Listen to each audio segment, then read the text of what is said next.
Good morning, hey YouTube world, it's Tammy. I have really been feeling like I can vlog again, so I'm thinking that this vlog will be like a work with me when I'm reading PhD part-time, because yes, I'm still doing that. And yeah, we can just see how we go. It's Sunday morning, having coffee before going for a run.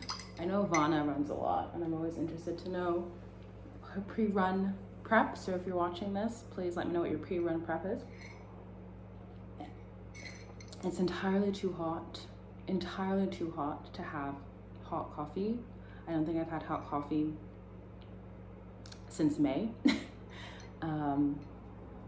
What have I been reading? What month is it? It's August. I just finished reading In the Dream House by Carmen Machado, and I got this recommendation from reading Magical Realism by Vanessa and Villarreal, and I think that author is a writerly friend of Carmen. She quotes her a lot, and also from this book a lot in her memoir and essays. Phenomenal book, Magical Realism. I have written about it on my Instagram, I've written about it on Twitter, and I've also done a book review on my blog, so I will link that there. This book, I just finished it yesterday. It says breathtaking, and I was going to say breathtaking because it is a really difficult read in terms of the subject matter. It is about queer domestic abuse, and it's a memoir. And so each chapter is quite short. And again, it really reminds me of Christina Sharp's Ordinary Notes in that way. I don't know why so much of what I'm reading is reminding me of Christina.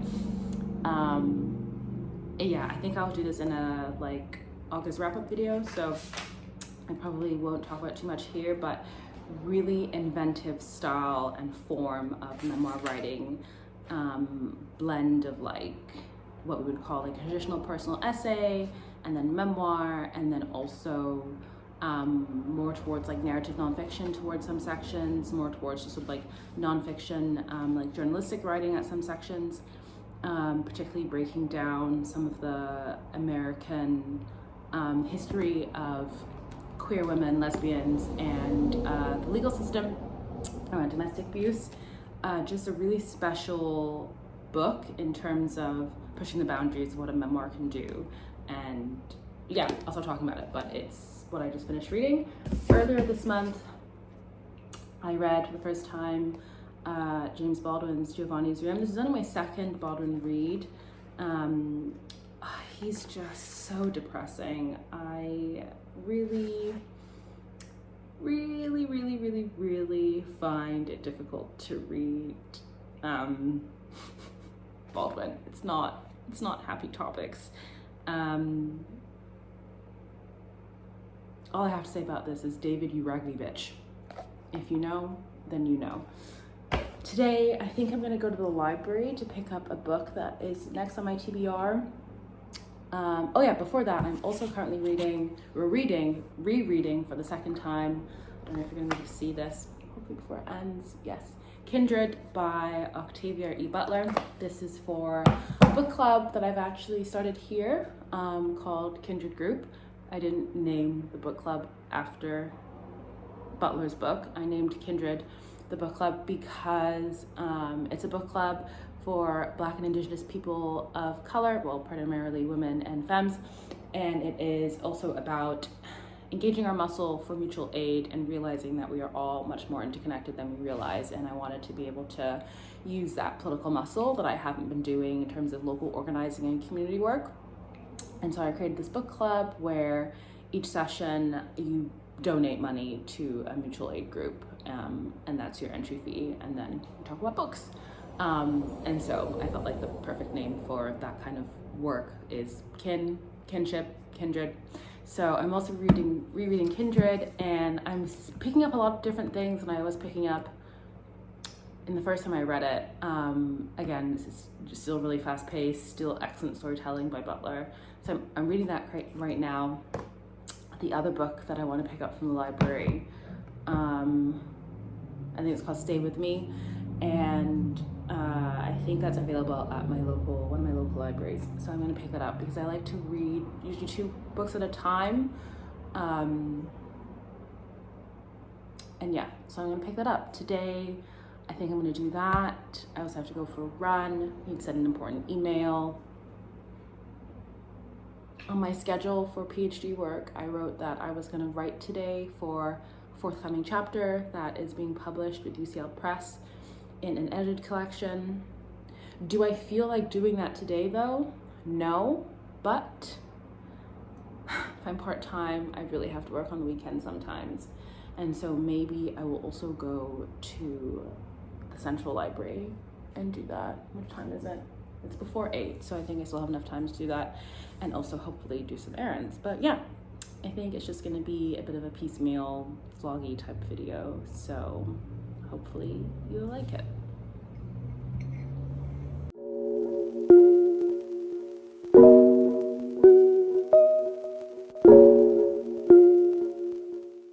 Just got back from a run. Why is running the hardest thing in the world? Like, before I started running, I had, oh wait, let me take out my headphones. Before I started running, I had so much anxiety. I recently just like completed to be able to run 5 kilometers again after a really long time of being unable to do so because of injury. And so now I'm trying to build up my endurance, but it's really hard. And I have to say, I feel like running is like a real exercise of resilience, because it's a really hard thing and you have to keep bringing yourself back to do it. Do I feel good after I do it? Yes, but not always. And yet I'm still here trying to make it work.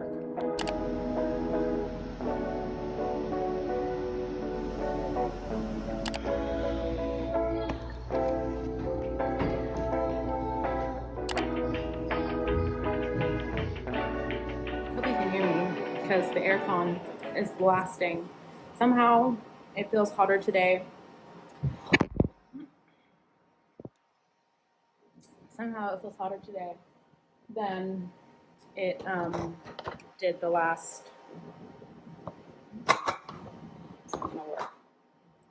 than it did the last like week, which is crazy because it's been like 30 degrees all week.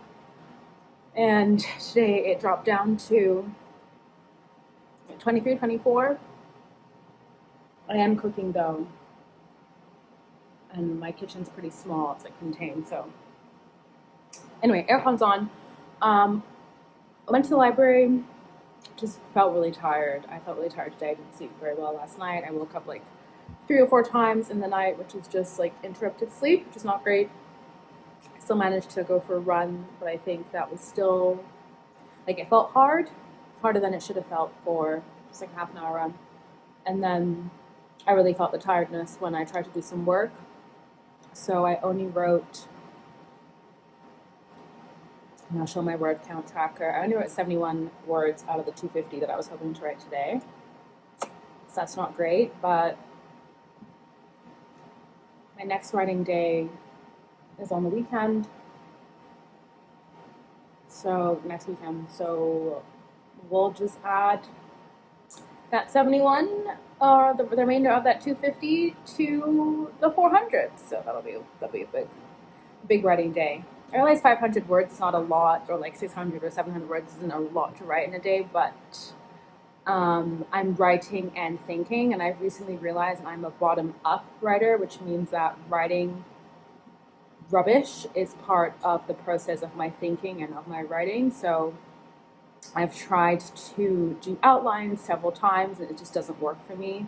The process of like writing and editing and writing and editing is how I think, and I can't get to an outline without doing that process, unfortunately, because outlining seems great. So yeah, I've broken my writing for this chapter into several different sections, or several different manageable chunks, because I know that this chapter is heavily theoretical and I'm pulling from a lot of different strands. I don't think I've even explained. The chapter I'm working on is something I've been talking about on my Instagram. It's on affect, Black diaspora, and the concept of the post-digital. And it's a theoretical analytic that I'm conceptualizing, that I'm offering as a new intervention, as a way of thinking about race, gender, diaspora, and digital intimacy. So I'm pulling from a lot of different fields of study, as I'm wont to do, because I am a transdisciplinary scholar. Is that crumbs? No. Because I am a transdisciplinary scholar. So I'm actually on my laptop now, but not because I'm going to try and write some more, but because I have an application for funding that my friend Hex and I are working on to do some public engagement work. And I want to get that draft sent to Hex so she can review it, and then we can send it off, ideally early this week.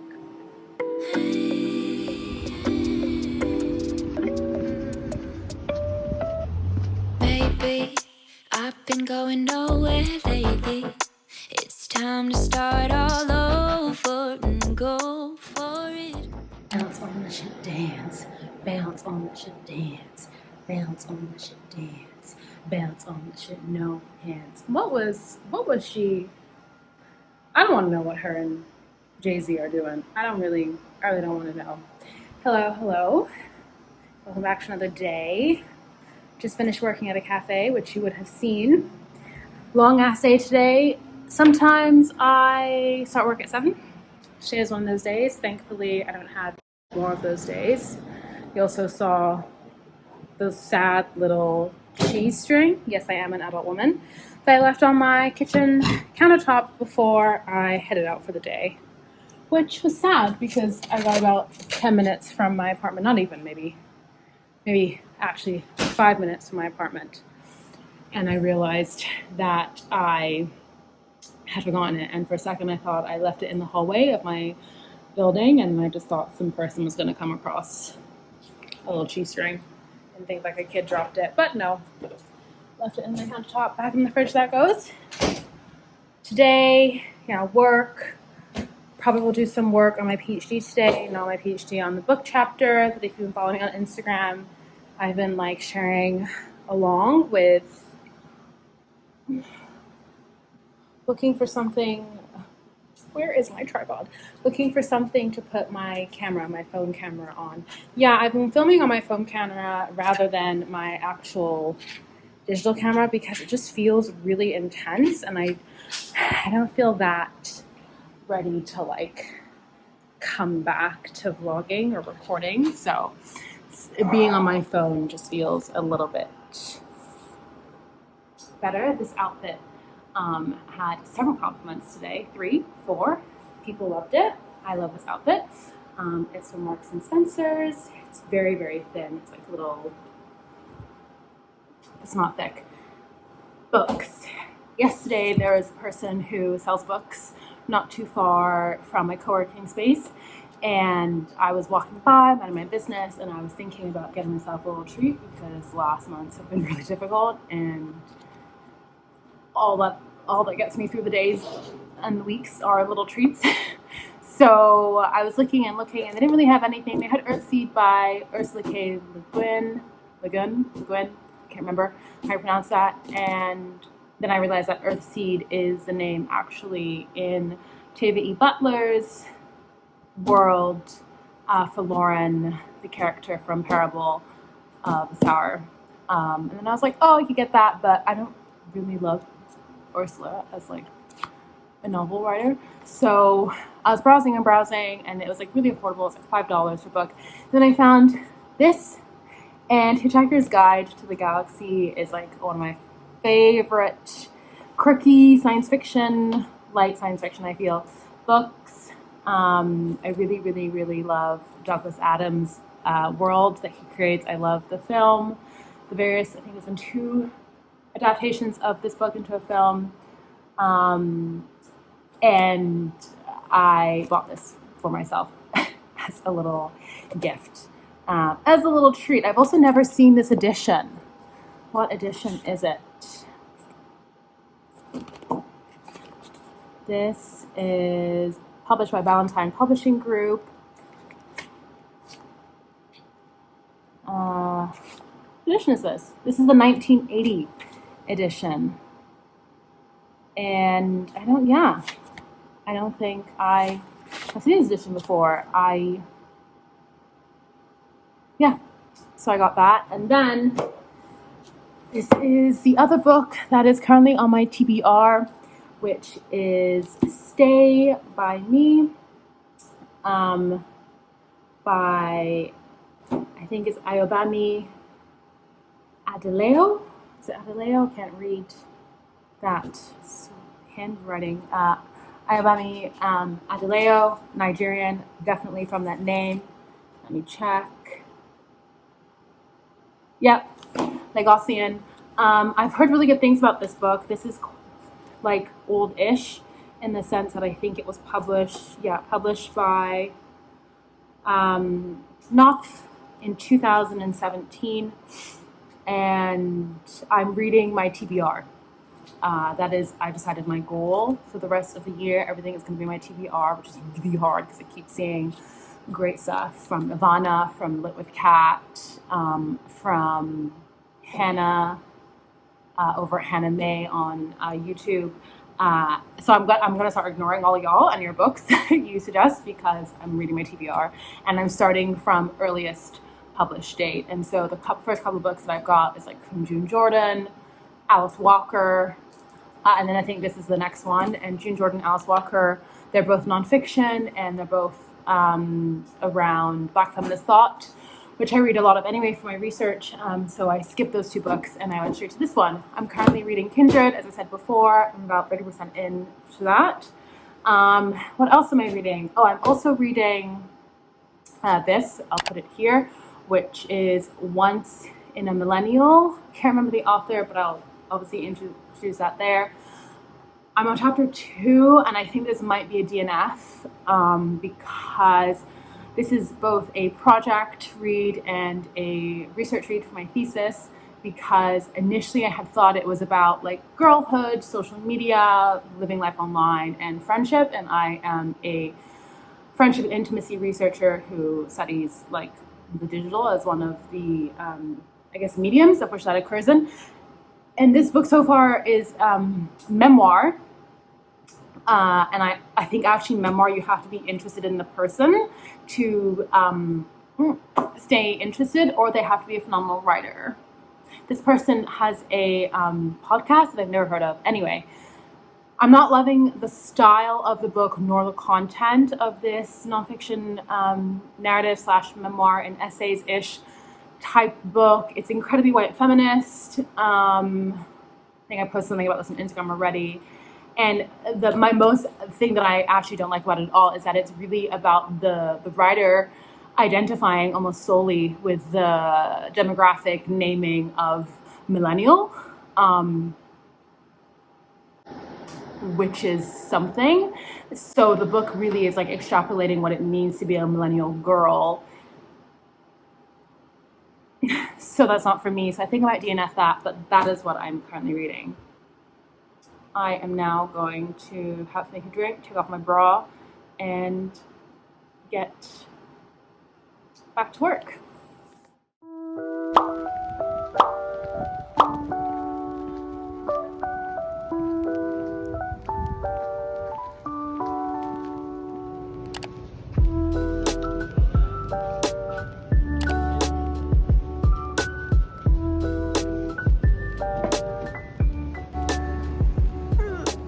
Waving the dildo at him like a sex conductor. Its circumference is really... Wait, now I want to read it. I know. Back again. A few days later. It is Saturday. Just got back after having a really lovely day out with my friend Liz. We hadn't really been able to catch up in a few weeks because they'd been away and I'd been away, and then just life. So we had the Liz and Temmie day, and it was really lovely. And aircon's on, outfit, you can tell it's hot as balls. I'm so grateful because where I used to live before, there was no sun because Babylon, and we have summer here, but I'm also not prepared for what that means in terms of a lifestyle. Like having an aircon feels extremely luxurious, but also necessary because it's hot as balls. I live in a new build, and it's hot as balls is all you need to know. Today, I went up to the library to return In the Dream House by Carmen Maria Machado, I believe. I know it's Carmen Maria. Love that. I'm going to do a review on that on my Instagram shortly, probably before this goes up. And then I went finally to Value Village because I had not been able to, and need you to see this t-shirt that I got. Oh, need you to see this t-shirt that I got. Okay, ready? I'm so happy. I spotted this. I was with Liz, and I was like, I need to get this, especially because Mr. Tennant, huge crush on him. Huge crush on him. He always plays, like, when he's not playing science fiction, he plays, like, really creepy men, which I don't love. And I would love to have Nkuti's on a t-shirt too, but I didn't see that. So I'm very happy about that. And I also got this great muumuu style dress. I think it's actually a nightgown, but I'll be wearing it as a dress. The locks are coming out of their bun. That's fine. And that is really exciting for me because I've been looking for one of those for a while. I now understand why the Instagram girlies are always like this. Oh, wow, because they be showing their boobs. And if someone saw my boobs, no, you didn't. I think I'm going to either end the vlog here or perhaps tomorrow with just like a time lapse or something, because I will be writing tomorrow. Again, still working on that chapter. I've got about 2,000 words left, including references, to do. And I still have a lot of thinking to do, though, like quite a lot of thinking to do. There's a couple of sections that I'm happy with in terms of where my thinking's at, but there's a couple sections that I'm not happy with, and I know I need to do a lot of reading. So probably this evening, I'm going to organize my reading as to what I feel like I need to do, or I might just play cozy games on my iPad. Other than that, in terms of books, I picked up a contentious book in academic circles, at least in the circles that I run in. The Sisterhood by Courtney Thorsson, How a Network of Black Women Writers Changed American Culture. There's nothing wrong with the subject matter of this book. If people don't know who the Sisterhood were or are, the Sisterhood was like Nzotake Shange, Toni Morrison, June Jordan there, Toni Morrison, Bessie Smith in a photo, it's Alice Walker. So really huge names, a group of Black women who were coming up in the late 1970s, early 80s, who came together to basically organize to ensure that Black women were able to get published, to ensure that Black women were getting jobs in academia, et cetera, et cetera.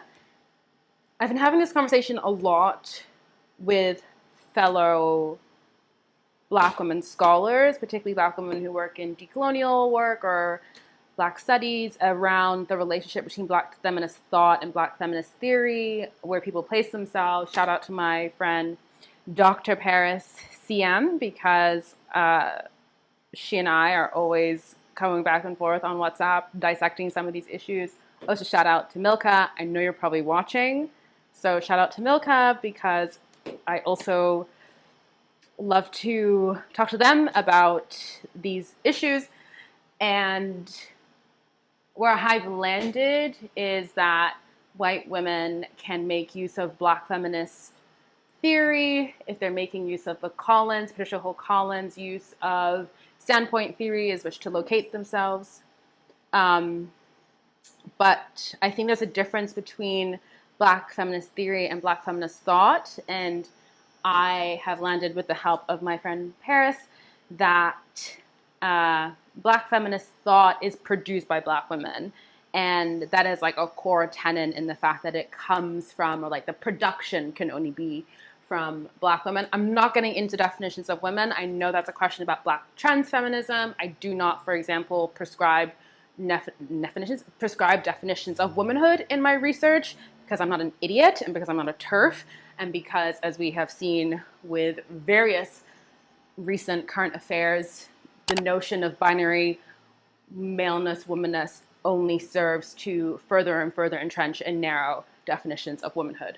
Also, don't come into my mentions saying nonsense either. However, this book is written by a white woman, and I don't think that they call it a production of Black feminist work, but there's something about, I think, knowing the subject matter, knowing who these Black women were, knowing that they were themselves Black feminist organizers, why you as a white woman academic would feel like it was your space to write the story, particularly because they got a huge National Endowment for the Humanities award to do so, which is career defining. It can be. So I just have thoughts and feelings, and this discourse has also been discussed in the circles that I run in terms of academia, around the relationship around that and who gets awarded, particularly in the notion of the academy on working on Black women's work.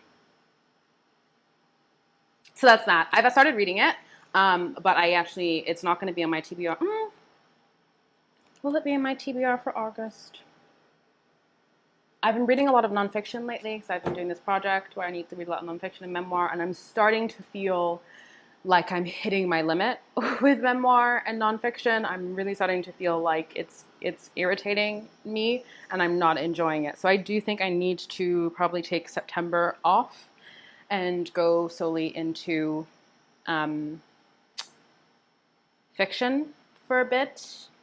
Shout out to Ivana, because they've been doing monthly TBRs, and now that I know that like 4 to 5 books is like my sweet spot per month, now I feel like I can actually be more thoughtful about what books I'm reading and why, particularly now that I'm running a book club. So yeah, that's it. That are the only bookish updates that I have. I think I'm going to end the vlog here. Thank you so much for watching, and I will see you in the next one.